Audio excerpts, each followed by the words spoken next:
Right. So avascular necrosis, one of the most important topic of the rheumatology. Okay. Avascular necrosis, also known as the osteonecrosis or ischemic necrosis, is caused by disruption of proximal blood supply leading to death of the bone. Right.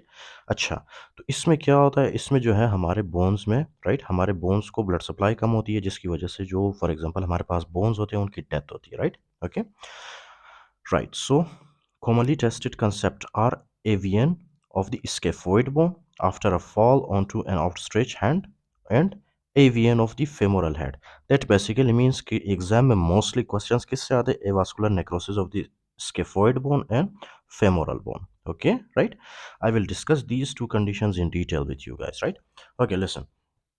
For example, first of all, we'll discuss about the avascular necrosis of the uh, femoral head. Right now, this is something very obvious. You can appreciate these diagram. These are two limbs. Okay, lower limbs. Right. अच्छा, ये जो bone आपको नजर आ रहा है, which bone is this? This is actually called as the femur bone. Okay, this is called as the femur bone. अच्छा, वैसे तो यहाँ से बहुत सारी arteries निकलती है. Okay, but I will discuss with you one very important artery. Right, that artery is basically, for example, this is that important artery. यहाँ से होके गुजरती है ये. Okay, right. What is the name of this artery actually?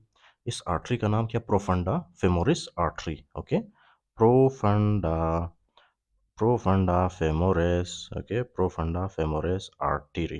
Right. अब ये profunda femoris artery का एक ब्रांच होता है, बहुत ही स्पेशल ब्रांच है वो. ओके, और उस ब्रांच का काम क्या है? वो ब्रांच जाके सप्लाई करता है इस तरह से. It will go towards the head of the femur. Okay, surgical head of the femur. Right, इस तरह से आता है. ओके. अच्छा, now listen, these arteries basically called as the medial. Okay, these arteries called as femoral medial femoral circumflex artery. Okay, medial femoral circumflex artery. Listen very carefully. Okay, this is very important. ये medial circumflex artery इस तरह से आता है. Okay, right, इस तरह से. Fine, यहाँ से. और ये यहाँ पे रास्ते में क्या करता है, इसकी कुछ ब्रांचेस निकलती है जो कि क्या करता है, हमारे फीमर के हेड को सप्लाई करता है. राइट, ऑक्सीजनेटेड ब्लड इस तरह से हमारे फीमर के हेड को क्या करता है, ये ऑक्सीजनेटेड ब्लड सप्लाई करता है. फाइन. ओके, इसीलिए हम इसको क्या कहते हैं? Medial circumflex artery. Medial circumflex artery. Understood. Okay. अब कभी कभी क्या होता है कि ये वाला जो पोर्शन आपको नजर आ रहा है, राइट, ये वाला पोर्शन, इसमें क्या होता है, इसमें जो है कभी कभी ट्रॉमा हो जाता है. ओके, राइट, इसमें कभी कभी ये होता है कि ट्रॉमा. फाइन. ट्रॉमा होने की वजह से ये वाला जो एरिया है फीमर का, ये वाला एरिया क्या होता है? फ्रैक्चर हो जाता है. राइट, फ्रैक्चर होने की वजह से ये जो फॉर एग्जांपल यहाँ से आर्टरीज गुजरती है, राइट, कौन सी artery? Specially medial femoral circumflex artery. Right, तो वो क्या होता है, वो आर्टरी भी ऑब्वियसली क्या होगा, टूट जाएगा. राइट, या तो फॉर एग्जांपल रप्चर होगा. राइट, रप्चर होने की वजह से अब वो ये जो मीडियल फेमोरल सर्कमफ्लेक्स आर्टरी है वो हमारे फेमोरल हेड को प्रॉपर ब्लड सप्लाई नहीं कर पाएगा. राइट, जिसकी वजह से यहाँ पे हमारे फेमोरल हेड में जितने भी फॉर एग्जांपल बोन के सेल्स होते हैं, right, they will undergo necrosis. They will go ischemia. Okay, ischemia मतलब reduced blood supply, and after that they will undergo necrosis. Okay, they will undergo necrosis. अब necrosis होने की वजह से यहाँ पे क्या होता है, यहाँ पे जाहिर सी बात है, इन द बिगिनिंग पेशेंट को बहुत ज़्यादा पेन होगा. ओके, राइट, पेन होगा और कुछ क्लिनिकल फीचर्स आते हैं यहाँ पे. Okay, but the most important thing जो आपने बात याद रखनी है, ओके, एग्जाम के लिए, कि यहाँ पे कौन सा फॉर एग्जांपल आर्टरी इन्वॉल्व होता है? Medial femoral circumflex artery. Okay, right, I hope it is discussed here also. तो फेमोरल हेड नेक्रोसिस किस वजह से होता है? डल और शार्प पेन होता है इसमें in the affected hip. Okay, right, for example ये वाला हिप अगर है तो इसमें क्या होगा? डल और शार्प पेन होगा. ओके, राइट, और ये किस वजह से होता है? Due to the medial femoral circumflex artery.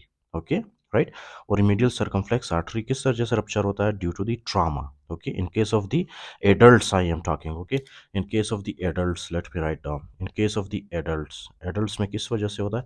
या तो ट्रॉमा की वजह से होता है. ओके, राइट, या तो फिर सिकल सेल डिजीज की वजह से, सिकल सेल एनीमिया की वजह से. Now this is something obvious. Sickle cell anaemia में आपको पता होगा कि हमारे जो आरबीसीज है नॉर्मली उनका शेप किस तरह से होता है? राइट, इस तरह से होता है. राइट, लेकिन सिकल सेल डिजीज में हमारे आरबीसीज का शेप कुछ कुछ इस तरह से, ये जो क्रिसेंट आपने देखा, चांद क्रिसेंट की तरह बन जाता है. Okay, right, crescent shape. अब ये जो आरबीसीज है they are very abnormal. Right, क्यों? क्योंकि ये जो आरबीसीज है ये कहीं भी हमारे ब्लड वेसल्स में जाके ये फॉर एग्जांपल हमारे जो माइक्रो सर्कुलेशन है, इतने छोटे छोटे से जो फॉर एग्जांपल कैपिलरीज, राइट, वहाँ पे जाके ये क्या करता है, इस तरह से फंस जाता है, ओके, राइट, इस तरह से फंस जाता है। अब यहाँ से जितना ऑक्सीजनेटेड ब्लड आना था, राइट, वो ऑक्सीजनेटेड ब्लड यहाँ आगे मूव नहीं कर पाएगा, जिसकी वजह से यहाँ पे जितना भी टिश्यू वगैरह होगा, राइट, उनकी होती है इस्कीमिया और नेक्रोसिस, राइट। तो इसी तरह से जब ये रेड ब्लड सेल यहाँ पे हमारे किसी स्मॉल कैपिलरी को यहाँ पे ब्लॉक करता है, राइट, उसके बाद क्या होता है, ये जो फेमोरल हेड है इसकी नेक्रोसिस होती है, right.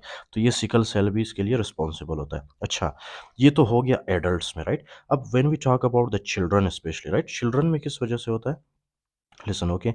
In case of the children आपने क्या याद रखना है, let me write down it for you first of all. In case of the children, right, in case of the children में क्या होता है, in case of children this is mostly idiopathic, this is mostly idiopathic, right. एक तो ये idiopathic होता है और दूसरा ये टेम्पोररी होता है, right, temporary, temporary, right. That basically means कि ये सबसे पहले इसमें फॉर एग्जांपल इस्कीमिया होता है, फिर उसके बाद कुछ अरसे बाद ये वापस ठीक हो जाता है खुद ब खुद, okay, right. That is why we call idiopathic and temporary.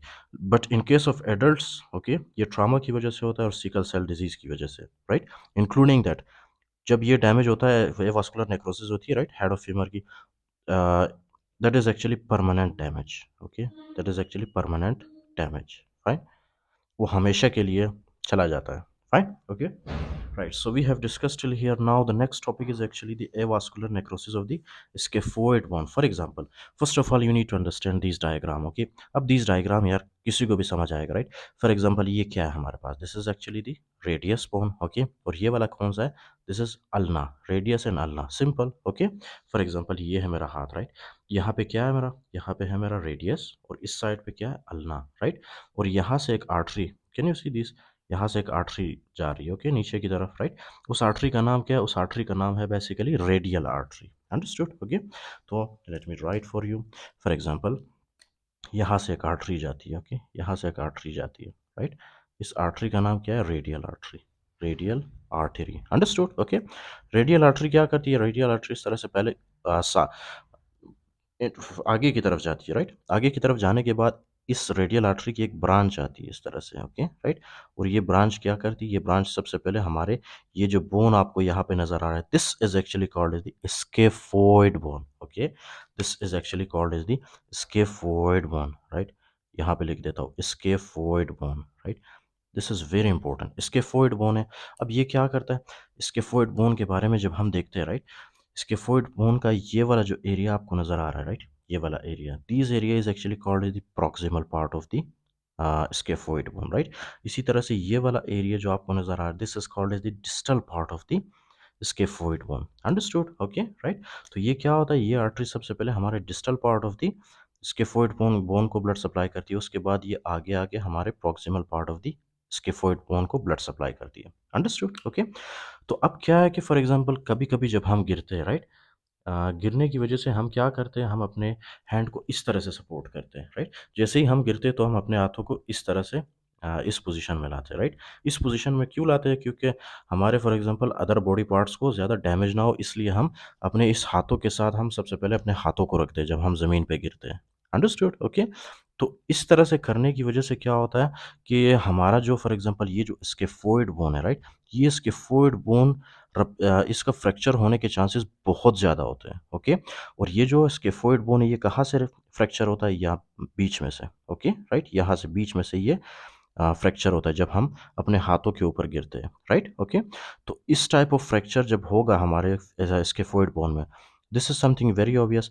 अब ये जो आर्टरीज हमारे proximal part of scaphoid bone को ब्लड सप्लाई करती है, क्या ये इंटैक्ट रहेगी, नहीं, ये भी टूट जाएंगी, ओके, राइट। जब ये टूटेगी तो जाहिर सी बात है कि उसके बाद हमारे proximal part of the scaphoid bone को ब्लड सप्लाई नहीं होगा, सिंपल, ओके।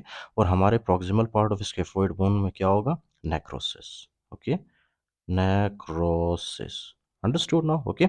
लेकिन हमारे distal part of the scaphoid bone को ब्लड सप्लाई होता है इसमें, right. So you must remember this one, understood now, because they will definitely test you on these in exams, okay. उसके बाद फिर ये रेडियल आर्टरी की कुछ और ब्रांचेस निकलती जो कि हमारे हैंड को ब्लड सप्लाई करती, fine. So this is the most important thing that you have to remember.